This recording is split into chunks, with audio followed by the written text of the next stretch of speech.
Gosh, the term life coach is like nails on a chalkboard to me. Is that the same for you, where you kind of like, I don't know, I have this stigma around the word that it feels like it's a lot of people just trying to share their opinions on the internet, which is, there's nothing wrong with that. I do that.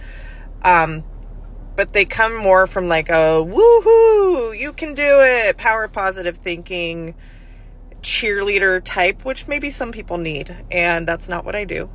I also think that the traditional talk therapy model in our society is widely broken and ineffective. Not to say that all therapists are. I think there's some amazing therapists, but they are unicorns and rare compared to the general population of therapists.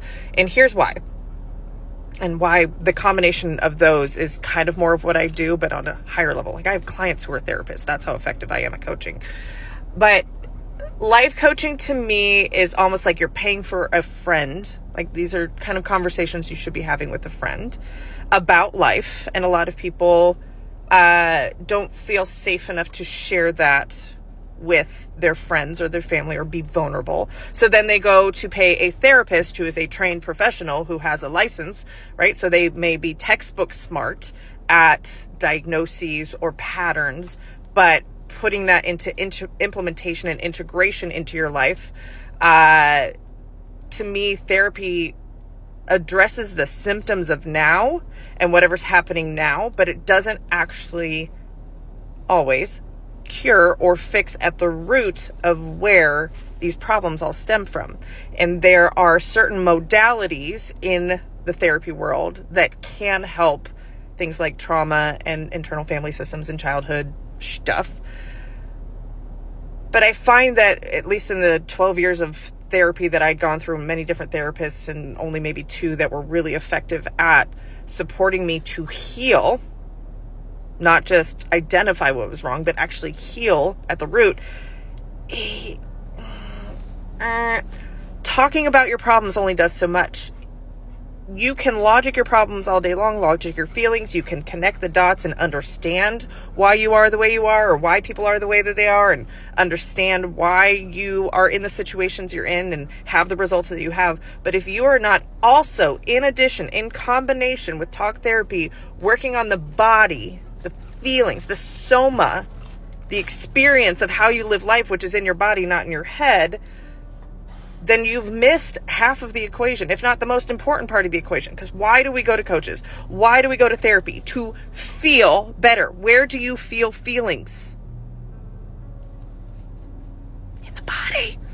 Yeah, not in the head, right? And so there is an understanding of the brain that you need to understand of how you feel things, okay? And there's also an understanding of trauma. Not just big T trauma, not just like the major things that most people label trauma, but even little T trauma, which is what I call that. Anything that is an emotion tied to a memory stuck in your body. That all has to be worked out in the body. And therapists, for the most part, work in the brain, right? They work on the thoughts, they work on the beliefs, they work on the, the healing of the brain. It's missing the body, which is where we're feeling not so great. Right? And so what has been revolutionary for me, not only in learning these tools and skills that I work with clients on because of my own shit, right? And not just working with one modality or one therapist, but working with coaches myself who are very effective at things like neuro-linguistic programming, which is basically a fancy way of saying every word you use or every sentence you say has an underlying belief in it. And you can look at what people say and understand their context in their brain of what they're filtering out. Like, it's a really powerful tool. And also working with the body to physically release the energy that is trapped there that we label as uncomfortable emotions. For me specifically, that is a practice called somatic release breathwork. So what that is it is an hour-long session. This is not box breathing, although there are certain very quick 5-minute breathing techniques you can do to kind of almost like an albuterol inhaler, like an emergency inhaler to get you through a moment. I have a free 5-minute breathwork session that you can download in my link in my bio for kind of like that rescue. I really need to calm down, or I'm in a really stressful situation, so I don't have time to sit and do an hour-long breathwork session. When I do breath work with clients, I usually combine it. I like to do a coaching session first so I understand the context of whatever is happening. And I have been told many times by clients, one coaching session with me has been more effective than like 10 therapy sessions that they've experienced combined. That effective is good. And then combine that about a week later, maybe even a few days later, with a breathwork session. So we have logically brought up, understood, reconciled, and like logically, rationally understood whatever it is that you're experiencing and where it comes from. And we've gotten to the root of the memory or the belief that was likely created in childhood. And then we work with the nervous system in your body through breath work to then release whatever it is that's blocking you. It is a potent combination of healing. If you want to radically start to heal yourself and you're sick of sitting in your own shit, that combination, I mean, by Christmas, you could be feeling wildly better and like really inspired for your 2025. Results may vary. My dog is upset about something. So what that looks like, hold on, I gotta get my thoughts together now. So breath work, the first half is curated with music. It's a 60-minute experience. So the first 30 minutes is curated with certain music that helps to bring up repressed or undigested emotion, even trauma from decades ago that is still embedded in your nervous system.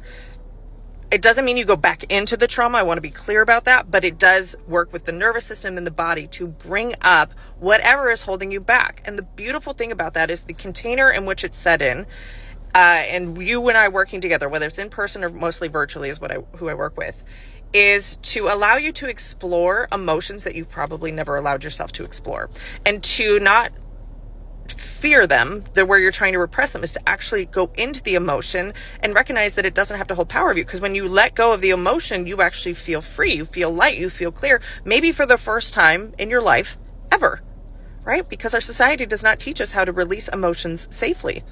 I don't know why this is not part of our education, but it sure would help a lot of people if we learned how to release emotions safely.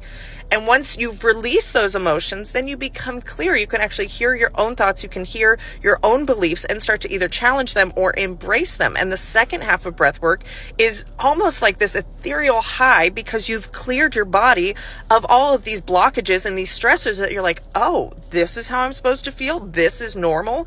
You may have never felt that light clarity in your life ever if you had a really shitty childhood. So the combination is super potent to work on the brain, to understand the thoughts, the root causes of everything. And I'm really effective at identifying the patterns of where this stems from in childhood and even reworking that.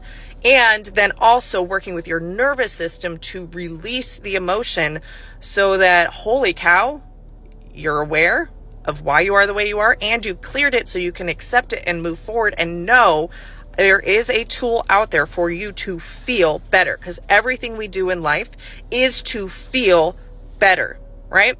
Addictions are not necessarily genetic. They are problems in the body that you're trying to solve for by way of seeking out different substances or ways to feel better. The problem is wanting to feel better. The problem is not genetics. It really isn't. And I can prove it to you by way of breath work and reframing the thoughts that are causing the pain that you are then trying to solve for with these maladaptive behaviors, whether that's food, whether that's corn, whether that's illicit substances. I mean, there's a whole bunch of different ways to look at how to rewire the nervous system, and somatic release breathwork is a great way to deal with that and to process it out so that your body doesn't have to suffer any further. Oh my gosh, I could spend another hour talking about that. I should do a podcast. I'm going to do a podcast. It's dropping in January. So thank you so much for saying this, especially because I know TikTok is inundated with talking heads who give a lot of advice. But these are the tools and skills that help me radically transform my life, get out of a toxic relationship, start to heal myself from the inside out. And my cup is so full that I'm pouring into others because I love this work.